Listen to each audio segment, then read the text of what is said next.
Há algum tempo eu venho enfatizando que por fatores internos e externos, a economia brasileira deveria crescer mais do que as pessoas imaginavam.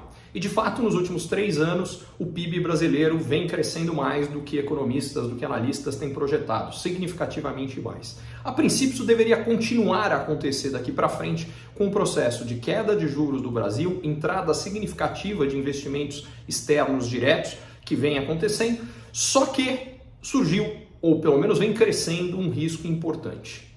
E se a economia mundial estiver prestes a entrar numa recessão? De onde isso viria?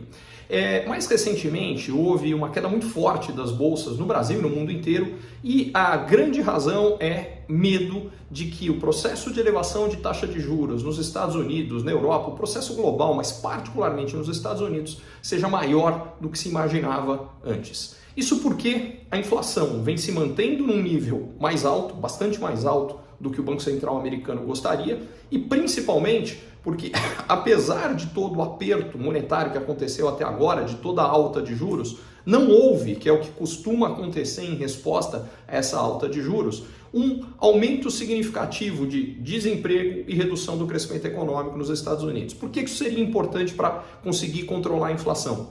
Porque inflação cai quando quem tem algo a vender tem dificuldade para vender. E isso só acontece quando as pessoas não estão dispostas ou têm dificuldade para comprar. Com o desemprego num dos níveis mais baixos da história dos Estados Unidos, as pessoas continuam muito bem, obrigado, e dispostas a comprar. E por consequência, as empresas têm tido facilidade de vender e continuam subindo os preços. E é isso que preocupa o Banco Central. Se a gente de fato tiver um movimento de alta de juros muito maior do que o que se imaginava antes, o que pode acabar acontecendo é que, ao invés de ter uma redução relativamente suave do crescimento americano, de uma hora para outra, esse crescimento possa vir a colapsar numa eventual recessão mais grave e até, talvez, com uma eventual crise financeira. Esse risco é um pouco maior porque na economia europeia a alta de juros terá que ser maior do que os Estados Unidos. A Europa está mais atrasada no processo de juros, com mais inflação e já com crescimento muito menor. Então, se há um risco de recessão nos Estados Unidos, o risco na Europa é ainda bem maior. E para completar, o terceiro grande motor da economia mundial, que é a China, anda fraco. Ao contrário dos Estados Unidos e Europa, que estão tendo que segurar a inflação, a China não tem esse problema. E ela vem cortando os juros. Aliás, foi o primeiro país no mundo recentemente a cortar os juros. O Brasil, aliás, foi o terceiro.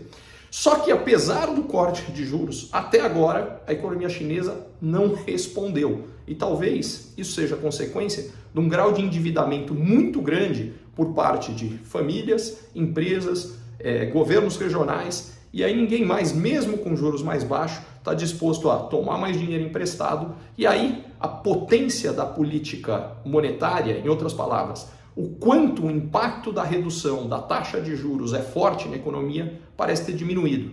E, enfim, com tudo isso, surgiu, ainda está longe, relativamente longe, mas está cheio de nuvem meio cinzenta no horizonte e a gente vai ter que acompanhar. Se esses riscos não se materializarem e a economia mundial continuar andando mais ou menos, não precisa estar nenhuma maravilha, como ela vem andando há algum tempo, o Brasil vai continuar a crescer mais do que as pessoas têm projetado. Agora, se isso for o início de uma recessão global significativa que leva a um aumento de aversão a risco, saída de recursos de países emergentes, e a gente andou vendo alguns sinais disso recentemente, com saída de dinheiro não só de bolsa, mas saída de dinheiro do Brasil em geral, por isso que o dólar subiu bastante.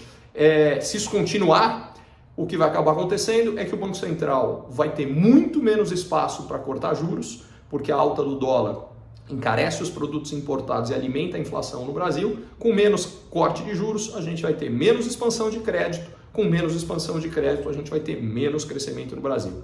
É importante acompanhar tudo isso bem de perto.